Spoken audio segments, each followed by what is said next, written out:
Assalamualaikum warahmatullahi wabarakatuh. Perkenalkan, nama saya Restuti Norma Yuliana dari kelas 2 PGID dengan NIM 2141101011236.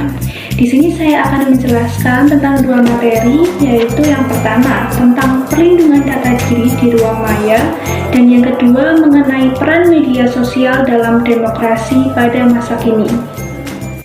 Seperti yang teman-teman ketahui bahwa setahun terakhir ini ruang digital menjadi andalan masyarakat sebagai ruang komunikasi. Namun, maraknya kriminalitas di ruang digital membuat publik menilai sudah saatnya negara memperkuat perlindungan data pribadinya.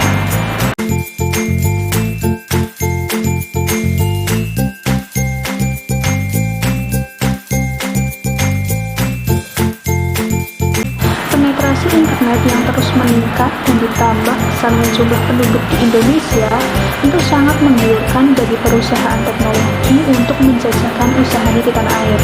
Namun, tidak bisa dipungkiri, masih banyak informasi data pribadi yang belum bisa dilindungi.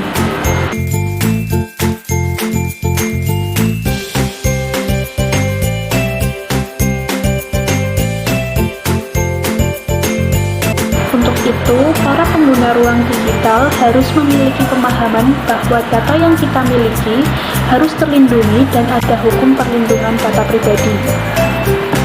Perlindungan data secara umum pengertiannya mengacu pada praktik perlindungan dan aturan mengikat yang diberlakukan untuk melindungi informasi pribadi dan memastikan bahwa subjek data tetap mengendalikan informasinya.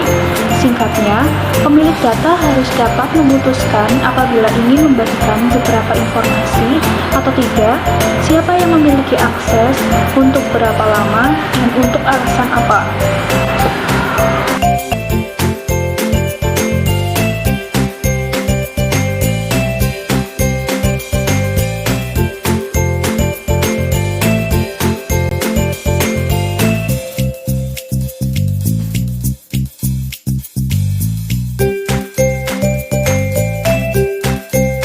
Memasuki materi yang kedua, yaitu peran media sosial dalam demokrasi masa kini.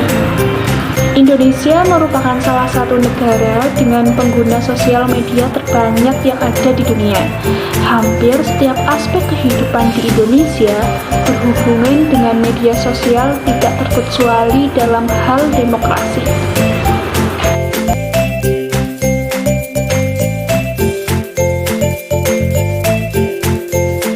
Dalam konteks ini, media sosial memiliki peran penting dalam penyampaian informasi atau aspirasi dari rakyat kepada pemerintah, ataupun sebaliknya, lewat sebuah forum maupun kolom komentar dari akun-akun media sosial milik pemerintah.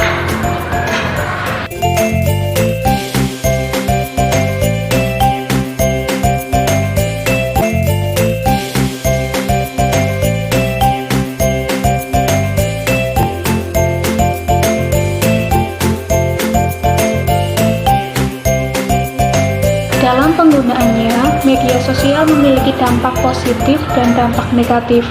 Kedua dampak tersebut sebenarnya tergantung bijak atau tidaknya seorang individu atau kelompok dalam memanfaatkannya. Dalam hal demokrasi, media sosial dapat membawa dampak positif yang biasanya dimanfaatkan sebagai media kampanye dalam pemilu, untuk menyebarkan informasi yang bertujuan mempengaruhi pembaca agar dapat memilih kandidat dari suatu partai tersebut.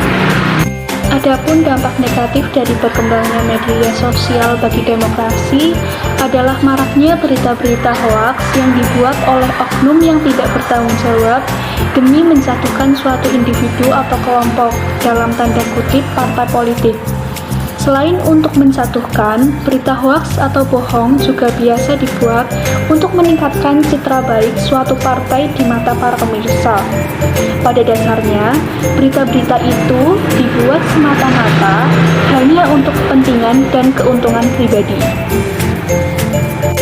Oleh Karena itu, kita sebagai generasi muda yang berpendidikan harus pintar dalam menyaring berita-berita yang muncul, terutama tentang demokrasi dalam pemerintah. Dengan demikian, kita dapat berpartisipasi dalam penyelenggaraan demokrasi secara baik dan transparan yang sesuai pada dasar negara Pancasila dan Undang-Undang Dasar 1945. Sebelum menutup paparan, saya ingin menekankan kembali pada teman-teman semua bahwa kita harus jeli dan teliti mengenai kebijakan privasi suatu platform media sosial.